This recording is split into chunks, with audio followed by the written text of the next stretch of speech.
Et si la personne que vous humiliez aujourd'hui devenait votre juge demain? Cette histoire se déroule dans une prison au cœur du Moyen-Orient. Ce n'est pas une fiction, c'est un récit poignant de courage, de stratégie et de justice. Restez bien jusqu'à la fin, car le retournement final va tout changer. Croyez-moi, vous ne verrez plus jamais le pouvoir du silence de la même façon. La prison d'Al-Nur se dressait à la périphérie d'une métropole écrasée de soleil. Rien de ce lieu n'évoquait la justice, ni ses murs décrépits, ni les cris étouffés, ni les couloirs humides où la peur glissait comme une ombre.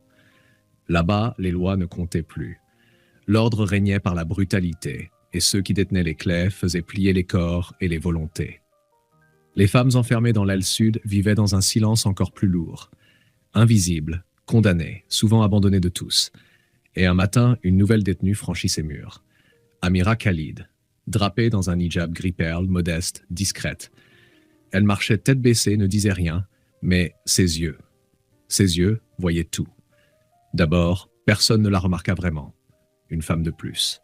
Mais un homme, lui, l'avait observée dès la première minute. Farid Al-Mansour, gardien expérimenté, habitué à casser les âmes. Il ne l'aimait pas. Il n'avait même pas besoin de raison. Il n'aimait pas celle qui ne pleurait pas, celle qui semblait contenir un mystère. Pour Farid, chaque femme dans cette prison était un numéro, un problème à mater. Très vite, il s'acharna. Il lui donna les tâches les plus ingrates.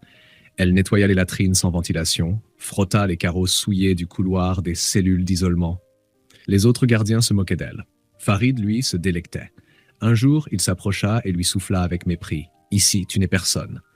N'oublie pas ta place, femme. » Amira ne répondit pas. Pas un mot, pas un regard, juste un mouvement lent de tête. Et quelque chose dans ce silence glaça même un collègue de Farid. Les jours passèrent. Amira ne parlait toujours pas, mais elle observait tout. Les habitudes des gardiens, les regards qu'ils échangeaient, les cris dans la nuit. Les noms écrits à la va-vite sur les formulaires oubliés. Elle retenait tout. Les autres détenus la craignaient un peu, sans savoir pourquoi. C'était pas la violence, c'était ce calme implacable. Cette impression qu'Amira ne subissait pas, qu'elle attendait. Farid, lui, restait persuadé qu'elle finirait par plier, comme toutes les autres. Il ne savait pas qu'elle n'était pas là pour purger une peine. Elle était là pour voir et pour se souvenir. Le soleil frappait fort ce matin-là, faisant vibrer les grilles métalliques de la prison d'Al-Nur. Dans la cour intérieure, le même rituel quotidien se répétait. Alignement des détenus, inspection expéditive, regard fuyant. Rien n'avait changé, du moins en apparence. Mais depuis quelques jours, une tension discrète traversait l'aile féminine. Pas à cause d'un événement violent. Pas à cause d'une révolte. Non, c'était plus insidieux. Il y avait quelque chose dans la façon dont Amira Khalid se déplaçait, dans ce qu'elle ne faisait pas. Amira accomplissait chaque tâche ordonnée sans un mot, sans une plainte, mais jamais deux fois de la même manière.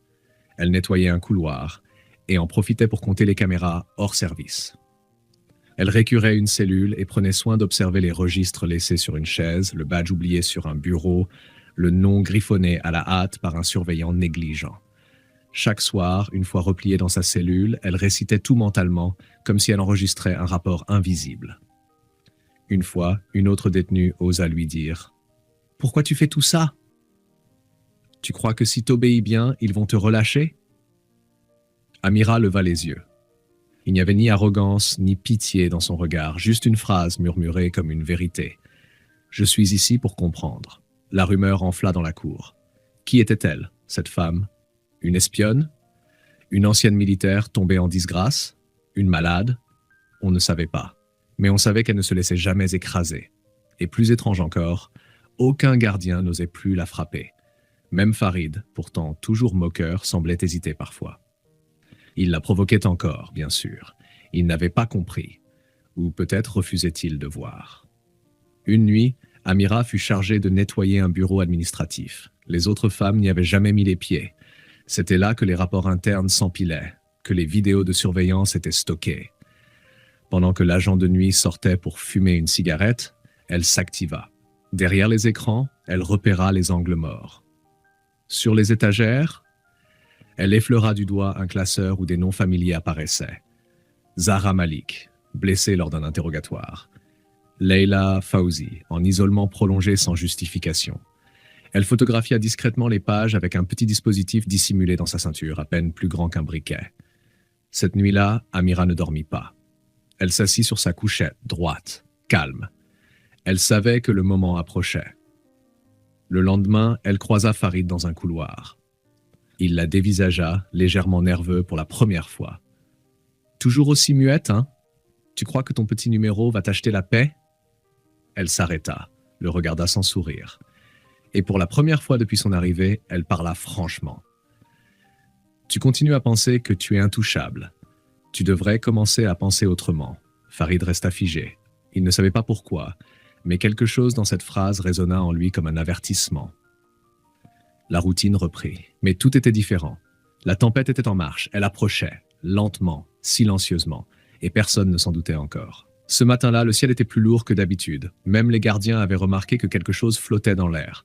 Une tension étrange, une attente sourde. Certains pensaient à une inspection, d'autres à une mutinerie.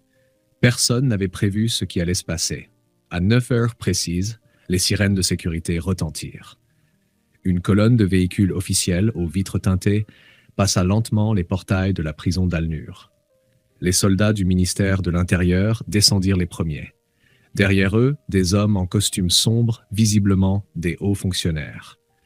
Et au centre de cette délégation, une silhouette féminine en uniforme impeccable. Dès qu'elle posa le pied dans la cour, un silence total s'installa.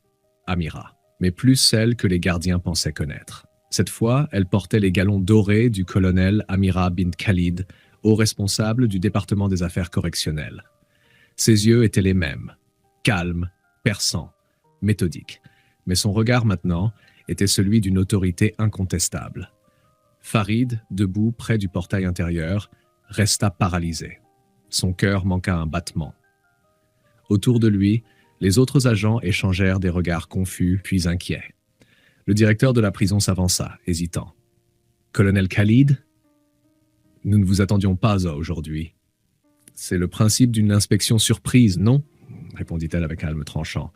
Accompagnée d'une équipe d'inspecteurs et de juristes, elle entra directement dans le bâtiment administratif. Aucun détour, aucun mot de trop. Les ordres étaient clairs, précis, implacables. Dans la salle de réunion, elle projeta les premières images. Sur l'écran, des clichés pris à l'intérieur même de la prison. Les cellules insalubres, les visages tuméfiés de certaines détenues, les documents internes oubliés volontairement visibles, des extraits audio où l'on entendait des voix menaçantes, reconnaissables. Puis, elle ouvrit un dossier. Dossier Al-Mansour Farid. Humiliation répétée, harcèlement verbal, violence physique, abus de pouvoir, faux rapports, détournement des ressources internes, comportement incompatible avec la fonction publique. Chaque accusation était accompagnée d'une preuve, des témoignages, des vidéos, des photos, des enregistrements audio.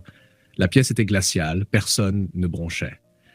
Farid tenta une défense désespérée. « C'est un montage, c'est pas moi qui ai fait tout ça. » Cette femme, elle, c'était une détenue. Vous vous rendez compte? Amira s'approcha de lui posément. « C'est justement parce que j'étais une détenue que j'ai pu voir votre vrai visage. Vous vous pensiez invincible, Farid. Vous avez oublié une chose. Le vrai pouvoir, ce n'est pas de faire peur, c'est d'avoir la vérité avec soi. » Il fut arrêté sur place, désarmé, menotté, emmené en isolement, le même qu'il faisait nettoyer à Amira quelques semaines auparavant. Le personnel regardait la scène, stupéfait. Certains, en silence, semblaient soulagés. Avant de quitter la prison, Amira passa devant la cour des détenus.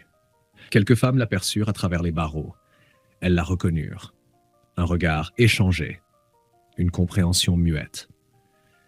Dans le silence d'Al-Nur, une page venait d'être tournée. Parfois, celle que tu pensais pouvoir humilier devient celle qui décide de ton sort. Cette histoire n'est pas seulement celle d'une vengeance, mais d'une justice froide, stratégique, implacable. Si cette série vous a marqué, dites-le en commentaire. Abonnez-vous et surtout, souvenez-vous, il y a des silences plus puissants que tous les cris.